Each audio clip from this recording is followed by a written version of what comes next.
Welcome, RTO superheroes, to another episode of our podcast. Today we have a special episode where the tables are turned. I'm thrilled to introduce our guest, Boon-Hollows.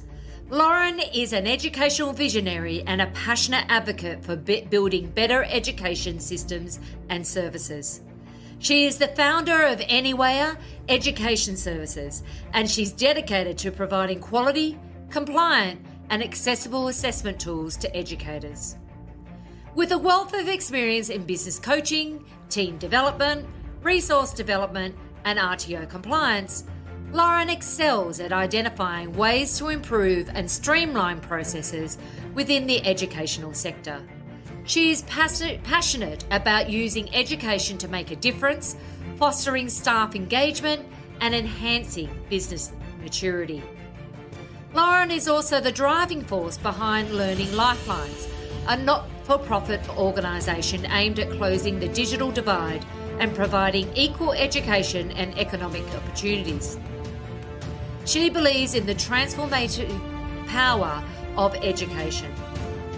Today, Lauren will be wearing the interviewer's hat and will be asking me about some of the exciting developments and challenges in the vet sector. So without further ado, let's dive in. Hey guys, this is Boon-Hollows, and we are here for part 3 of our series on the new assessment as part of our Roundtable Series. Lucky enough to be here with Maree from Compliance Assist and Angela from Vivacity, and we've had some awesome conversations so far. They will be linked somewhere in the YouTube screen, so you can feel free. Please do actually go and click and watch those videos beforehand, because there's a lot of stuff that we're probably going to be referring back to when we get into this next topic. And the last thing that you said, Angela, was talking about the interpretation of the regulators. It was something that Maree and I were discussing earlier on today, was that, obviously, we were at the last Develop session together. ASQA had a booth there. It was very relational. I think you and I had several conversations with so many different representatives from ASQA, which was incredible. And ASQA really has focused on building a much more relational approach to regulation, to working with RTOs, to providing a lot more education materials. And yet what we've also seen in the last couple of months is like the Minister of Education coming out consistently referring to dodgy RTOs. There's definitely been a crackdown within the CRICOS sector. We're seeing up to 80% visa refusals for specific countries.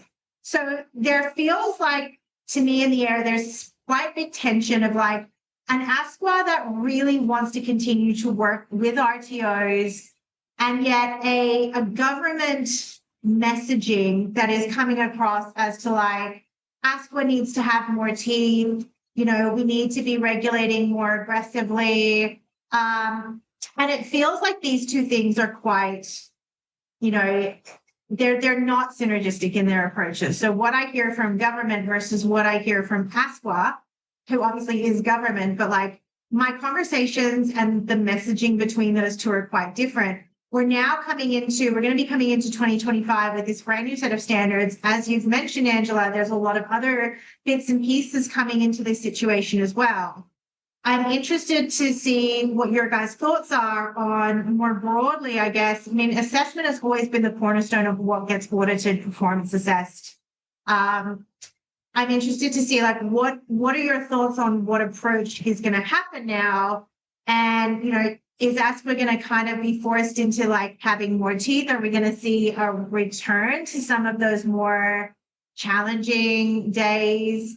Or, are they going to be able to, persevere and push through? Or is potentially we're going to, see the end of the Labor government, and with the return of, like, a Liberal government, hopefully maybe return to a little bit more of like that, supporting that collegial relationship, and, pros and cons of that. I'd be really interested to hear your thoughts on that sort of whole environment.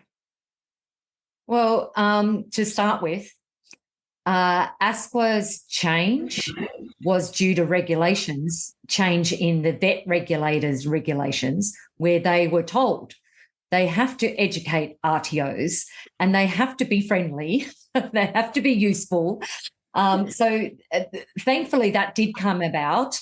So it's in legislation that ASQA have to provide guidance. They have to provide a user guide. They also, what was added to the legislation was that they have to provide training as well.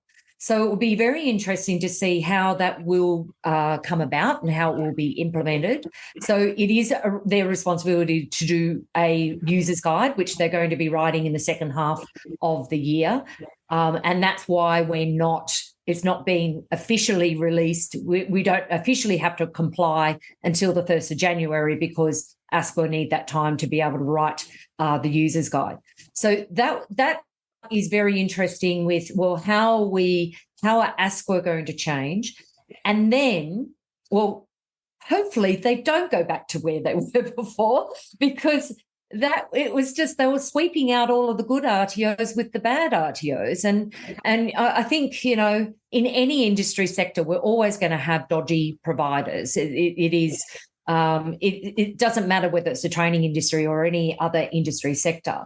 But it will be very interesting with how this is going to change with the new fit and proper person requirements. And that will certainly clean out a lot of those dodgy RTOs, as well as dodgy consultants as well. So it will be very interesting how that will come about. I haven't, when we go to audit with a client, we're now filling in fit and proper person forms, and what's going to happen with consultants? Are they going to have a ledger of fit and proper person forms from each consultant? Or do we have to have everyone in the organisation? Like, we've got a team of 9. Does everyone in the organisation need to complete it?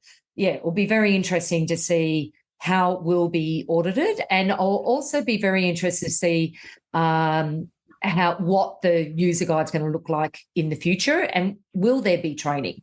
So it's in the legislation that they are required to provide training. What is that training going to look like? And who will be able to access it? Will consultants be able to access it? Will it just be exclusive to RTOs? Who knows? Watch this space.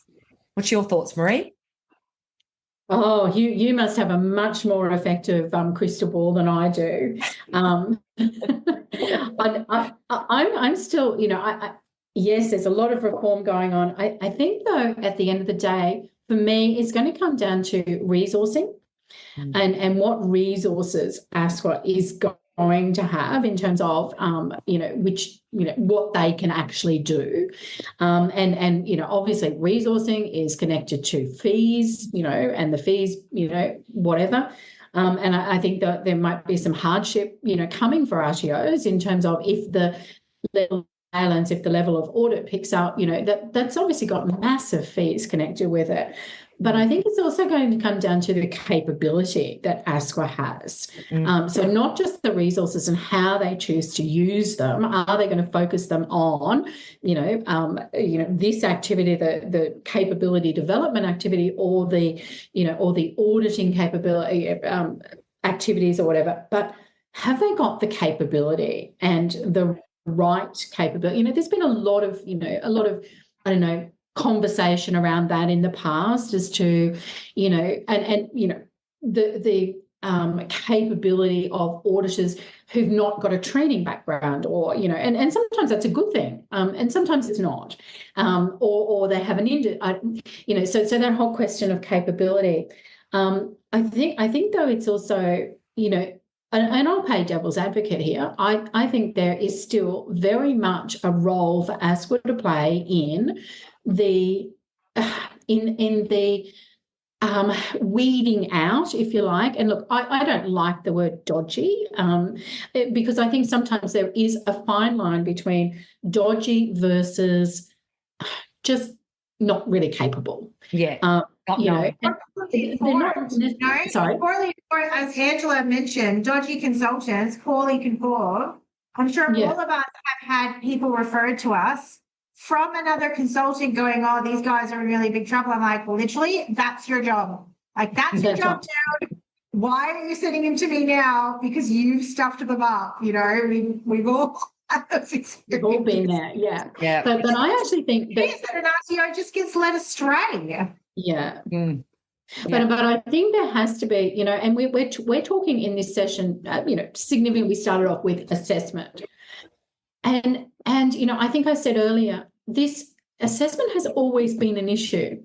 The principles of assessment haven't really changed. Some units of competency have got a little bit more, defined or prescribed about what assessment has to be or look like, but the principles of assessment, the rules of evidence, the actual, and there's been a lot of advice and guidance and everything else from the regulator around that, and yet I don't necessarily see that we have as a system really got on top of that. So it's kind of one of those things, but what do you do? At what point do you draw the line and say, I'm probably going to be the most hated person, but at what point do you draw the line and go, you know what, you're just not learning? I'm sorry, but, we're going to take away that license for you at the moment because, you keep going through that red light. And how many times do we have to change the legislation, the wording for you to get it?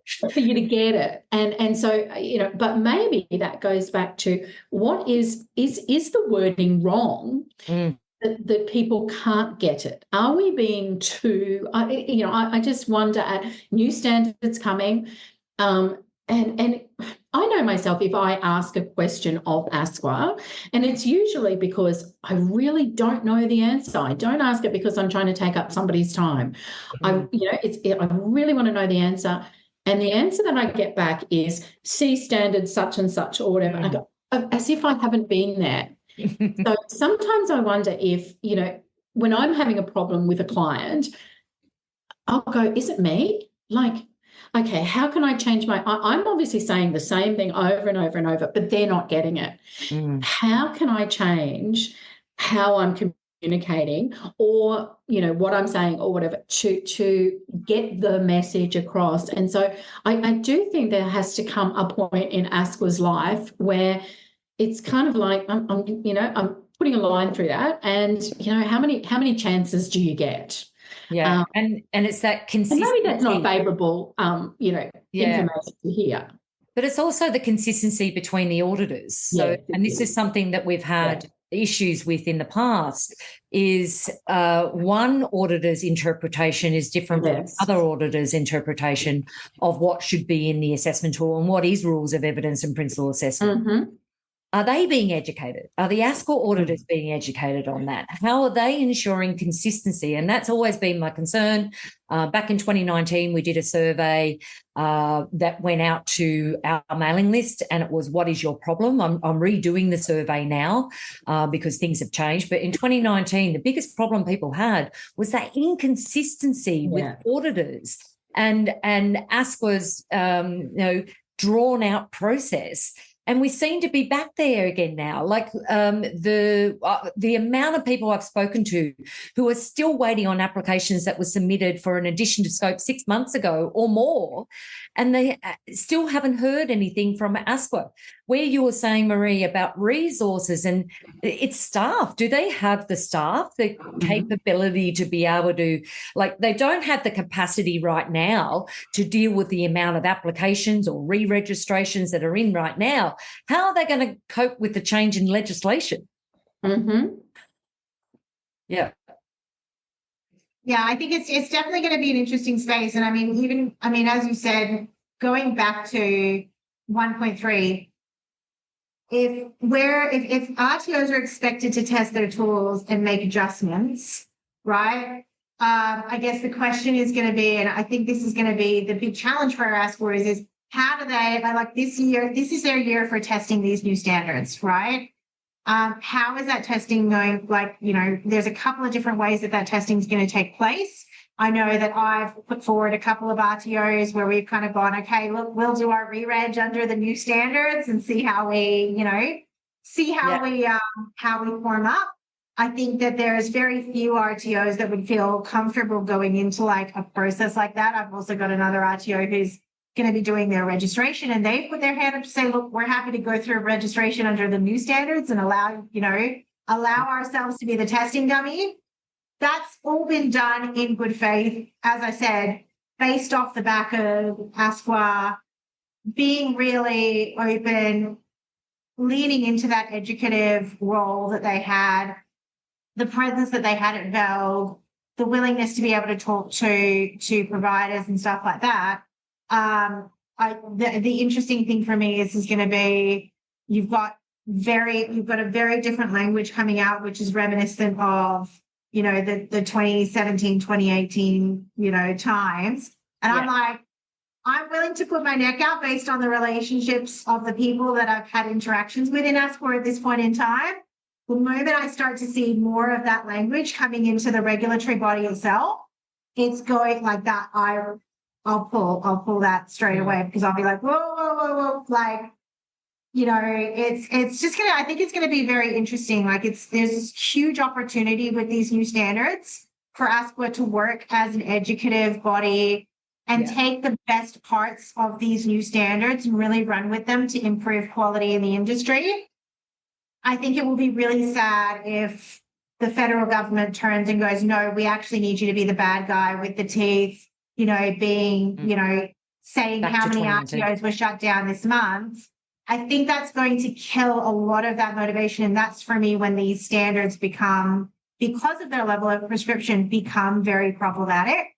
So I think that added, like, you know, if ASQA stays with the attitude that it's got now and the culture that it's got now, I think these will be a great set of standards.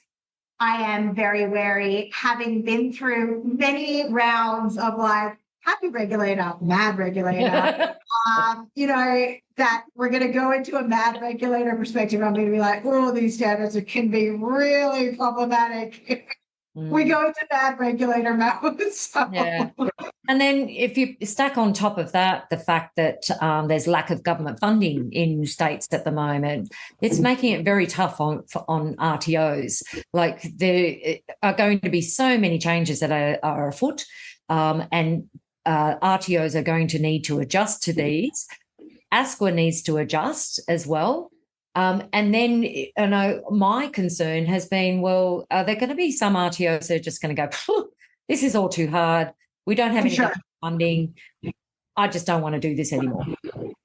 And interestingly, the federal government has released their own funding. And I think that, I mean, that hasn't happened before, at least not in the way that they've released this funding. And so I look at that and I go, well, is that because they're going to turn around and go, well, if you guys won't harmonize funding, which we've been asking for 20 years, we're just going to offer the funding ourselves. And that's innately going to harmonize it, because guess what?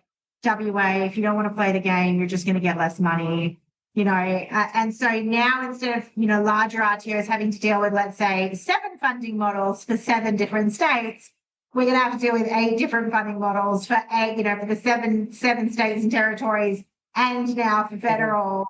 And then, of course, you've got like all of the, you know, federal incentives and your assonance, you know, like all of that sort of stuff as well. But the release of that new federal funding, I think. But where is that federal funding going? Is it going to TAFE? Well, you know, again, that is a question, but it's also interesting that, like, in that federal funding and in the Smart and Skilled, the WA and the Queensland funding that's recently been released, you know, they are skilling non-accredited training, they are funding non-accredited training, they are funding micro-credentialing, they are funding skill sets. There's definitely a transition happening back to sort of the shorter, sharper training, in addition to, you know, and less away from, you know, full qualifications, you know, 3 years of this, that, and the other. So I think the next 2 years are actually going to see quite a few different shifts in. It's massive. Like the next couple of years, you know, that roller coaster ride that you were talking about, we're going to be doing a couple of loops. Yeah. And let's see what happens when we come out the other end. Yeah. And I mean, again, for me, for RTOs, guys, you need to be watching programs like this. You need to be working with consultants. You need to be preparing. Please don't make an assumption that, you know, oh, it's mostly same for same.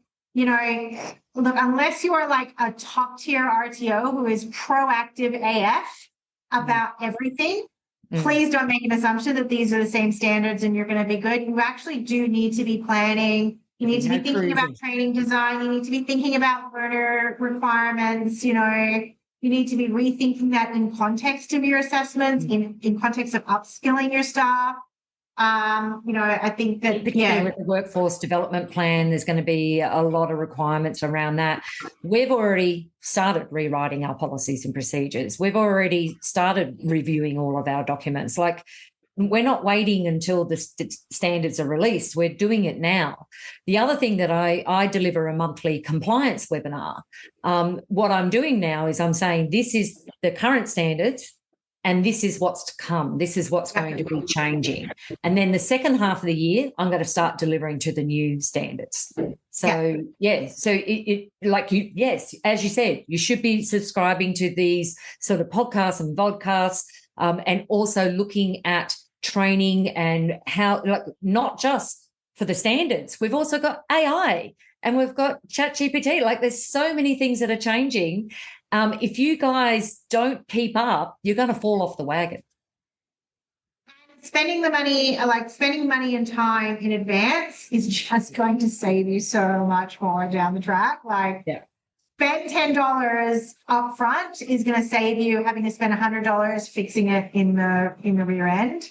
I know that's something that every consultant that I work with goes, mate, if you'd spent 10 grand on getting that part right beforehand, we now wouldn't have to be spending $100, $100,000, not just fixing this, but then also going back and working with tribunal and the reputational damage that's now going to cause, and this, that, and the fact that you've got a black mark with the regulator and, everything like that. So use this time, guys. Test the new standards. Like, you guys test the new standards, test your new policies, work with people like Angela, like Maree, get feedback from them. I know that both of you guys do put out a lot of resources, in the form of, training sessions and workshops and, just so many different ways that you guys can get access to this sort of a knowledge without it costing you an arm and a leg.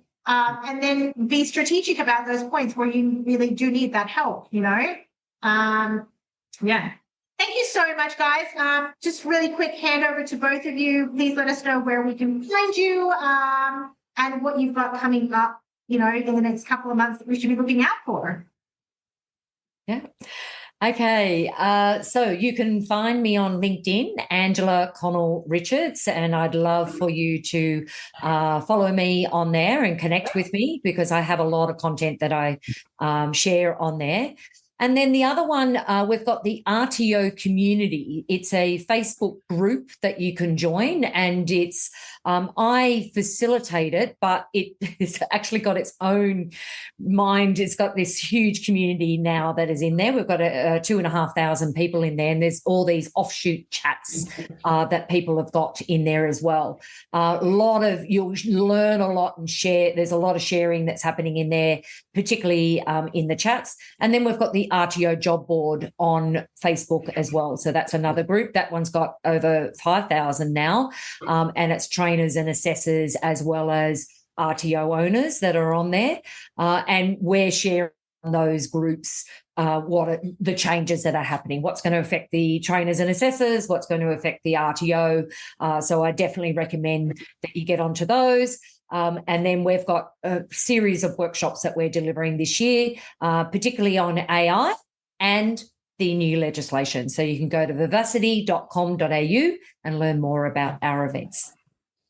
Excellent. Over to you, Maree. Oh my goodness, just listening to Angela's list, I'm obviously not doing anything. That is very, very comprehensive. Wow.